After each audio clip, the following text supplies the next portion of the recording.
नमस्कार दोस्तों, आपका स्वागत है सोशल इंडिया में। आप देख रहे हैं रात 9 बजे की बात।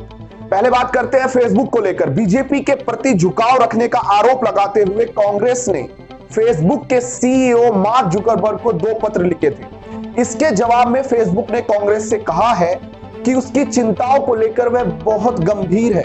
Trust and security policy team की देखरेख करने वाले फेसबुक के डायरेक्टर नील पॉट्स ने कहा, हम भारतीय राष्ट्रीय कांग्रेस की ओर से उठाई गई चिंता और सिफारिशों को गंभीरता से ले रहे हैं। फेसबुक की ओर से कांग्रेस को भरोसा दिलाया गया है कि वह एक निष्पक्ष संस्था है और किसी भी तरह की हेट स्पीच के खिलाफ है। कांग्रेस की ओर से जारी बयान के अनुसार फेसबुक ने उसके द्वारा उठाए गए सभी मुद्दों को गंभीरता से लिया है। फेसबुक ने कहा है कि वह ऐसा मंच है जहां लोग अपने विचार खुले मन से रख सकते हैं और वो किसी भी पक्ष के साथ न होकर निष्पक्ष है, अनबायस्ड। इस पत्र में फेसबुक ने कहा है कि हमने पहले भी एक्शन लिया है और आगे भी लेते रहेंगे।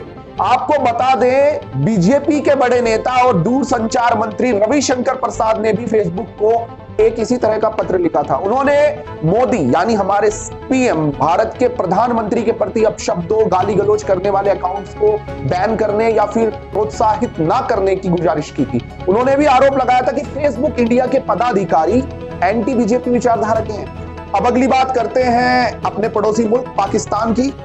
आपको पता है, पाकिस्तान आए दिन अपनी बेइज्जती कराता रहता है और इसी कड़ी में उसने अभी एक अंतरराष्ट्रीय बेइज्जती कराई है। हाल ही में पाकिस्तान ने संयुक्त राष्ट्र सुरक्षा परिषद के प्रस्ताव 1267 का हवाला देते हुए भारत के 2 लोगों को अंतरराष्ट्रीय आतंकवादी घोषित करने की मांग उठाई थी, लेकिन पाकिस्तान की इस मांग को सुरक्षा परिषद ने सिरे से नकार दिया है। पाकिस्तान की इस मांग को खारिज करने में सुरक्षा परिषद के 5 सदस्य देशों ने अहम भूमिका निभाई है। आपको जानना होगा, उसमें अमेरिका, इंग्लैंड, फ्रांस, जर्मनी और बेल्जियम हैं। इस मुद्दे पर संयुक्त राष्ट्र ने भारत के स्थायी प्रतिनिधि टीएस तिरुमूर्ति ने भी ट्वीट किया है इसी मुद्दे पर। उन्होंने अपने ट्वीट में लिखा है कि पाकिस्तान ने पिछले कुछ समय से लगातार प्रयास किए हैं कि आतंकवाद संबंधी प्रस्ताव को इनका राजनीतिकरण हो। इसके अलावा पाकिस्तान ने इसे धार्मिक रंग देने का भी पूरा प्रयास किया है, लेकिन सुरक्षा परिषद ने पाकिस्तान की इन सभी कोशिशों को पूरी तरह से विफल कर दिया है। आपको बता दें, चीन ने भी इस मुद्दे पर पाकिस्तान का समर्थन किया था।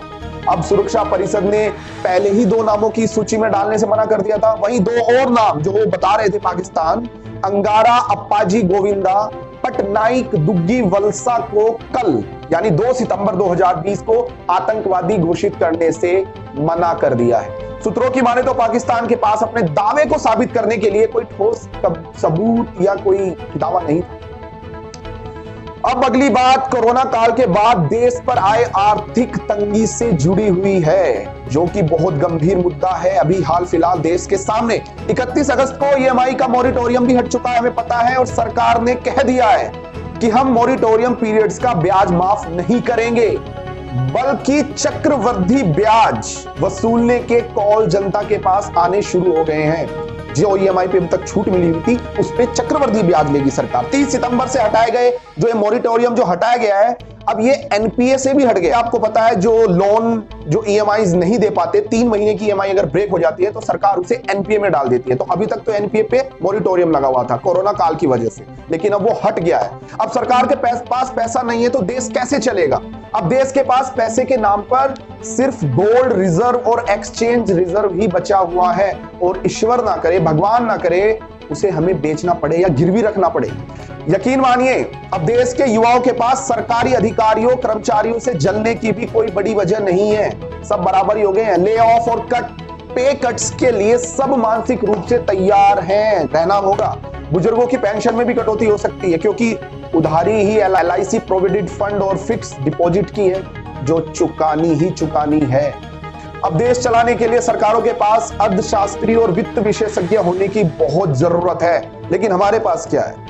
सबको पता है, अर्थव्यवस्था के नाम पर हमारे मंत्री कुछ खास काम कर नहीं रहे हैं। यह बात काफी हद तक सही है कि देश की अर्थव्यवस्था में जीडीपी कोरोना की वजह से गिरी है, लॉकडाउन की वजह से। लेकिन आपको यह भी गौर करना होगा कि नोटबंदी के बाद से हर तिमाही में, हर क्वार्टर में गिरती अर्थव्यवस्था और जीडीपी के आंकड़े भी कुछ खास अच्छे नहीं थे, जिसे 3 साल से ज्यादा का समय हो चुका है।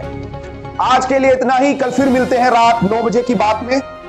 अपना साथ बनाए रखिए, फॉलो कीजिए, सब्सक्राइब कीजिए। धन्यवाद।